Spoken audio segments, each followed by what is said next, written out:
This is the front entrance of the school. The school is out in the rural countryside, so the houses here are quite large and there's a lot of fields. People like growing vegetables here. This front area with all the vegetables also belong to the school, although we don't grow a lot, so a lot of the aunties nearby, the neighbors, will grow things and share their vegetables with us.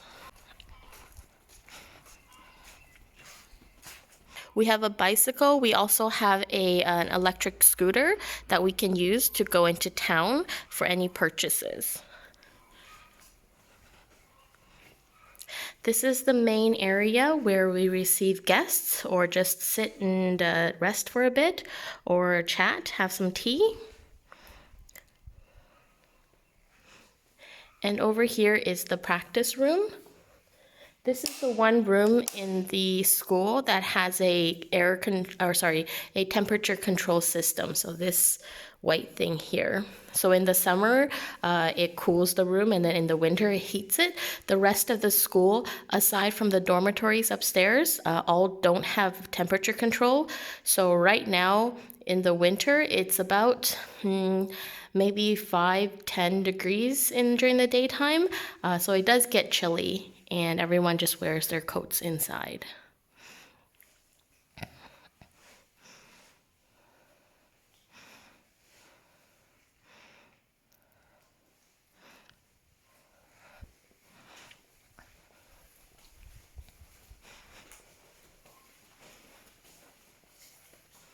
Over here we have the kitchen.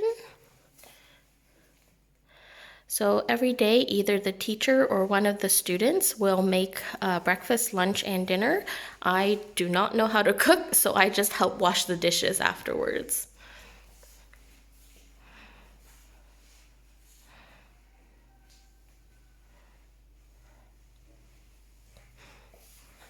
If we go upstairs, that's where the dormitories are.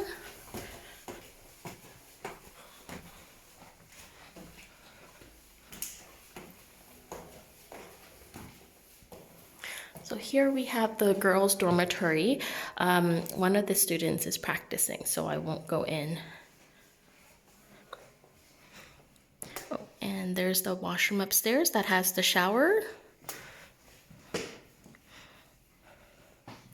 The balcony. So in China, a lot of the houses will have a washer, but not a dryer. So we just air dry our clothes, just hang it outside to dry. This is the men's dormitory, the boys. And then the other room is actually, you can see the door handle. They've made this wardrobe into a door, and then there's a room behind it. It's the same as in the girls' side.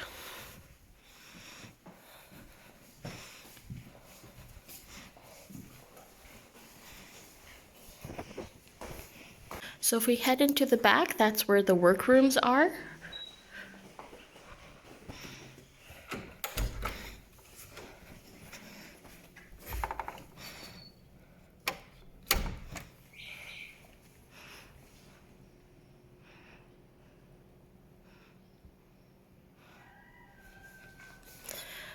So we'll start on this side.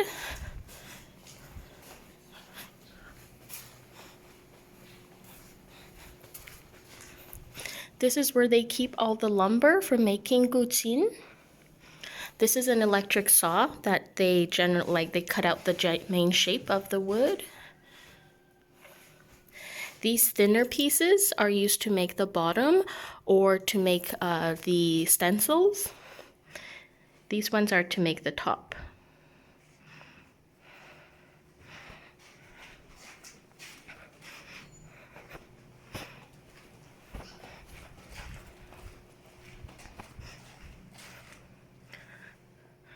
So this room we use to carve out the inside of the guqin. So let me see here. So these are the stencils. If you watched my video yesterday, I made one of these. It took me 2 days. The teacher said it usually takes about a few hours, so my work was very slow. And then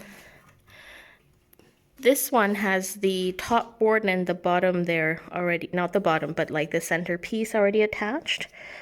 So you can see it's flat at the top here, and then they started carving out the center.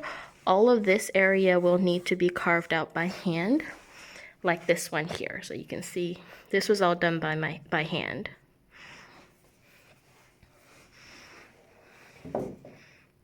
And then this one has the bottom piece already attached to it.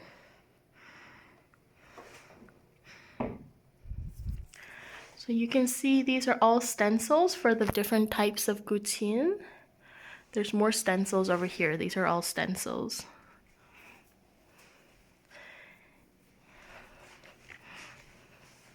And then these are all the tools that they use.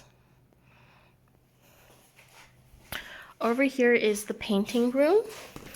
So the paint for Guqin, if it's done in a workshop like this, they use lacquer paint. So from what I've been told, a lot of people, like 80% of people, have an allergic reaction to the lacquer. And their solution to it is to tough it out. So medication can help a little bit, but if you're constantly in contact with it, if you're breathing it, then it's just something they say you're just gonna have to tough it out. You get itchy, you get rashes. One of the other students said when it was really bad, his cell phone, his phone screen wouldn't recognize his touch. His touch screen wouldn't work for his fingers. So that's how bad it can get. But they say every time you have an allergic reaction, the next time is a little bit lighter. One of the other students is also making some lacquerware, some bracelets here. He didn't wear gloves yesterday, so today he's having an allergic reaction. His whole face is swollen. So I'm nervous to see what my reaction is going to be. I don't get allergies often, so I'm hoping it won't be too bad. And it's winter right now, so maybe if we get to the painting now, or if I try the painting now, maybe it won't be so bad, but we'll see, I guess.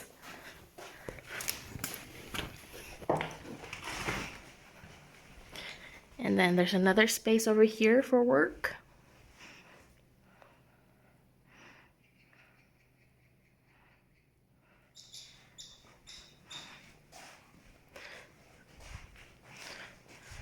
So when you're working, there's this little, I don't know what you call it, but this is attached to the table. And then you would take the Guqin. Let me see if I can find one. Oh, it's too heavy. Let me put my phone down for a sec.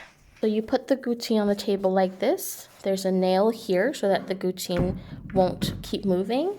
And then on this side, you push it against this. So when you're using the chisel to carve things out, the Guqin doesn't move.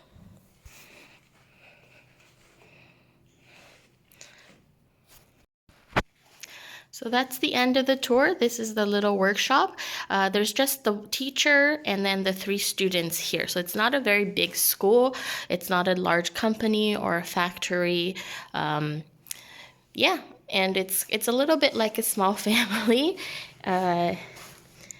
So my teacher says usually within 1 year, you get to experience the entire process of making a Guqin. But obviously, the more you practice, the more you make Guqin, the better you get at it. He's been doing it for over 10 years now. I think he said he started around 2010 or so, so 15 years now. His teacher, so my teacher's teacher, also lives nearby, so we sometimes go and see him.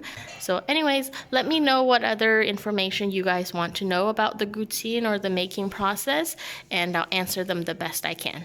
Bye!